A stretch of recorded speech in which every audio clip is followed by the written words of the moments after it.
نحمده ونصلی علی رسولہ الکریم بسم اللہ الرحمن الرحیم۔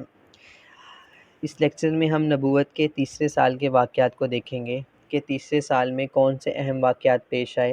اور اللہ رب العزت کی طرف سے کیا اہم پیغام اللہ کے پیارے نبی صلی اللہ علیہ وآلہ وسلم کی طرف نازل ہوئے۔ اب تک جو آپ صلی اللہ علیہ وآلہ وسلم کی حکمت عملی تھی دعوت کے انداز میں، وہ انفرادی تھی۔ انفرادی طور پہ لوگوں کو دین کی دعوت دی جا رہی تھی، لیکن اب اللہ کی طرف سے جو ہے دعوت کا انداز وہ بدلا۔ وہ اعلانیہ دعوت اسلام کا حکم اللہ نے اپنے پیارے نبی صلی اللہ علیہ وآلہ وسلم کو دیا کہ اب آپ اعلانیہ دعوت اسلام لوگوں کو دیں۔ سورہ حجر کی آیت 94 آیت نمبر 94 جب نازل ہوئی، فَاصْدَعْ بِمَا تُؤْمَرُ وَأَعْرِضْ عَنِ الْمُشْرِكِينَ، اللہ با حکم فرما رہے ہیں کہ آپ کو جو حکم دیا جاتا ہے اسے کھل کر بیان کیجئے اور مشرکوں کی پرواہ نہ کیجئے۔ یعنی کہ آپ کو جو حکم نازل ہو رہا ہے اے نبی جی، آپ اسے کھل کر اعلانیہ طور پر لوگوں میں بیان کریں۔ اس سے قبل مشرکین کے اندیشہ کی بنا پر آپ صلی اللہ علیہ وآلہ وسلم لوگوں کو اسلام کی خفیہ دعوت دیا کرتے تھے، اور اب اعلانیہ دعوت کی جو حکمت عملیاں تھیں وہ کچھ یہ تھیں کہ کچھ لوگ اعلانیہ دعوت نہ دینے کی وجہ سے تذبذب کا شکار تھے، شکوک و شبہات کا شکار تھے، اور اس وجہ سے کہ جیسے کہ ایک واقعہ آتا ہے ابو بکر رضی اللہ تعالیٰ عنہ، ابو بکر رضی اللہ عنہ جب ایمان لے کے آئے، اللہ کے نبی کی نبوت کو تسلیم کیا، تو آپ رضی اللہ تعالیٰ نے چاہا کہ وہ اعلانیہ طور پر لوگوں کو اسلام کی دعوت دیں۔ تو حرم شریف میں جا کے، مکہ حرم شریف میں جا کے انہوں نے اسلام میں خطبہ پڑھا۔ اسلام کا پہلا خطبہ انہوں نے ہی پڑھا۔ تو جب پہلا خطبہ پڑھا تو لوگوں نے آپ پر تشدد کیا، آپ پر جو ہے مشکلات اور آپ کو مارنا شروع کیا، اتنا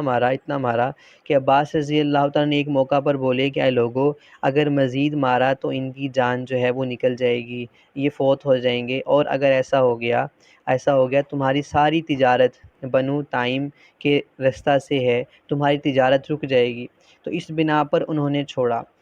آپ صلی اللہ علیہ وآلہ وسلم کی طرف سے بھی ابھی حکم اعلانیہ نہیں تھا، لیکن ابو بکر رضی اللہ تعالیٰ عنہ کا جو جذبہ تھا اسلام کے لیے، وہ شاید اسی جذبے کی بنا پر انہوں نے لوگوں کو اعلانیہ طور پہ بلایا۔ تو اسی طرح اور بھی صحابہ چاہتے تھے، حضرت ابو ذر غفاری رضی اللہ عنہ کا بھی ذکر آتا ہے، انہوں نے بھی اعلانیہ خطبہ پڑھا اور انہی کے ساتھ بھی سیم حشر جو ہے وہ مشرکین مکہ نے کیا،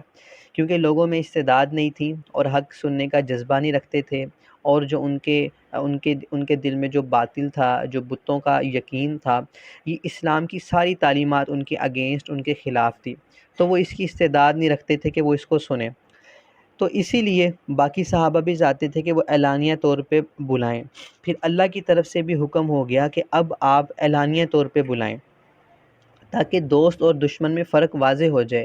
ایمان والوں کا امتحان بھی تھا کہ مشکل ترین حالات میں اسلام کی سربلندی کی کوشش، تاکہ امت کو قیامت تک رہنمائی مل سکے۔ تو اس میں پھر اللہ کے نبی نے اعلانیہ طور پر اپنی دعوت کا آغاز کیا۔ پھر اعلانیہ طور پہ دعوت کا جب آغاز کیا تو آپ صلی اللہ علیہ وآلہ وسلم نے اپنے گھر سے کیا، اپنے قبیلے سے شروع کیا، اور اپنے گھر والوں کو اور قریب والوں کو اللہ کے نبی صفا کی پہاڑی پر لے کے گئے۔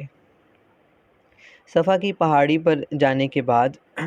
اللہ کے نبی نے جب سارے قبیلوں والوں کو جمع کیا تو پھر قرآن مجید کی آیت نازل ہوئی۔ قرآن مجید کی جو آیت نازل ہوئی، وَأَنذِرْ عَشِيرَتَكَ الْأَقْرَبِينَ، یعنی آپ اپنے قریب والے کنبہ والوں کو ڈرائیے۔ سورہ شورى کی آیت 214، اس میں اللہ پاک حکم فرما رہے ہیں کہ اپنے قریب والوں کو ڈرائیے۔ اس آیت کے نازل ہونے کے بعد وہاں پر کئی لوگ موجود تھے، ابو طالب موجود تھے، اور آپ صلی اللہ علیہ وآلہ وسلم کے چچا حضرت ابو لہب موجود تھے، اور بھی کافی لوگ موجود تھے۔ تو جب یہ حکم ہوا، اللہ کے نبی نے قبیلے والوں کو فرداً یعنی ایک ایک قبیلے والوں کو اللہ کے نبی نے مخاطب کر کے اور قبیلے کو مخاطب کر کے یوں ارشاد فرمایا کہ اے گروہ قریش، اللہ تعالیٰ سے اپنی جانوں کو خرید لو، ورنہ میں تمہارے کسی کام نہیں آ سکتا۔ یعنی کہ ایمان لے آؤ تو تمہارے میں کام آؤں گا، اگر تم ایمان نہیں لے کے آتے تو پھر میں تمہارے کسی کام نہیں آ سکتا۔ اور ایک اور جگہ اللہ کے نبی نے قبیلے والوں کو مخاطب کیا، اے بنی فہر، اے بنی نوی، اے بنی کعب، اے بنی عبد المطلب، اور سب کو وہی پیغام سنایا۔ پھر آپ کے جو چچا تھے عباس اور اپنی صاحبزادی حضرت فاطمہ رضی اللہ تعالیٰ عنہ اور عباس رضی اللہ تعالیٰ عنہ اور فاطمہ رضی اللہ تعالیٰ عنہ کو پکار کر اللہ کے نبی نے یہی بات فرمائی۔ ابو لہب نے اس موقع پر بولا کہ ہلاکت ہو تیرے لیے، نعوذ باللہ، تو نے ہمیں اس لیے جمع کیا۔ تو اس پر اللہ پاک کی ذات یہ چیز برداشت نہیں کر سکتی تھی کہ اللہ کے نبی کی گستاخی ہو۔ تو اللہ کے نبی کو جب برا کہا تو اللہ تبارک و تعالیٰ نے پوری سورت نازل فرمائی، فوراً نازل فرمائی، سورت لہب، جس میں اللہ پاک ارشاد فرما رہے ہیں تبت یدا ابی لہب و تب، کیونکہ اس موقع پر ابو لہب نے اللہ کے نبی کی طرف ایک کنکری پھینک کے ماری تھی، تو اللہ پاک نے فوراً سے قرآن نازل فرمایا کہ ہلاک ہو جائے وہ ہاتھ، ابو لہب کا وہ ہاتھ جو ہمارے نبی کی طرف بڑھا۔ تو اللہ تعالیٰ نے یہاں پہ فوراً نبی کے گستاخ کو جو جواب دیا۔ اس کے بعد اللہ کے نبی اپنے خاندان والوں کو، اپنے قریب والوں کو جمع کر کے انہیں جنت کی بشارت، جنت کی خوشخبری سنانے کی بجائے ایمان نہ لانے پر آگ سے ڈرانے کا حکم دے رہے ہیں۔ یعنی اللہ کے نبی نے جب جمع فرمایا تو اللہ کی طرف سے حکم بھی یہی تھا کہ اے نبی اپنے قریبی قربا، اپنے قربت والوں کو، اپنے قبیلہ والوں کو ڈرائیے، اللہ کی طرف سے حکم ہو رہا ہے۔ تو اس میں کچھ حکمتیں ہیں، وہ حکمتیں یہ ہیں کہ اللہ کے نبی جب ان سے بات کریں گے تو یہاں پہ دو چیزیں آئیں گی۔ دیکھیں جب قریب والوں سے بات کی جاتی ہے تو کوشش کی جاتی ہے کہ نرم لہجے میں ہو، نرمی میں ہو، لیکن یہاں پہ لہجہ جو ہے وہ سخت ہے، اور یہاں پہ جنت کی بشارت سنانے کی بجائے آگ سے ڈرانے کا حکم ہو رہا ہے۔ اللہ پاک اپنے نبی کو مضبوط کر رہے ہیں، اور جو اسباب کا جو یقین ہے وہ بالکل دل سے نکال رہے ہیں، اور یہاں پہ قبیلے کی محبت اور عقیدے کی محبت آپس میں ٹکراتی ہے۔ یہ اس وجہ سے بھی ہے تاکہ آپ صلی اللہ علیہ وآلہ وسلم کے ساتھ صرف مضبوط لوگ کھڑے ہوں، اور وہ لوگ کھڑے ہوں جو ہر طرح کے مصائب کو برداشت کر سکیں۔ آپ کی افرادی قوت کو مضبوط کرنے کے لیے اللہ کی طرف سے یہ حکمت عملی اپنائی جاتی ہے۔ اور اس دور میں جو ٹرائبل کلچر تھا وہ اسٹرانگ تھا، اور جو قبیلے کا نظام ہوتا ہے، ٹرائبل سسٹم ہوتا ہے، اس کے اندر انفرادی طور پہ نہیں بلکہ اجتماعی طور پہ سوچا جاتا ہے،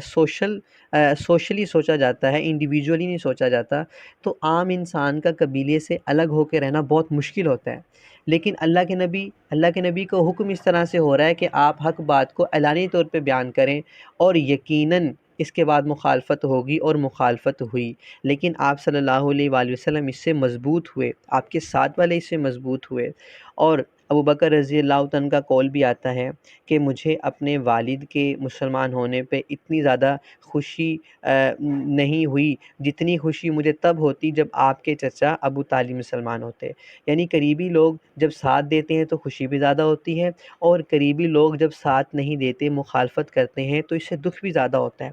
لیکن اللہ کے نبی اس سے مضبوط ہوتے ہیں۔ اس کے بعد اسی سال کے آخر میں حضرت اسامہ بن زید بن حارثہ رضی اللہ تعالی عنہما ان کی ولادت ہوتی ہے، جس سے اسلام کو بہت تقویت ملتی ہے۔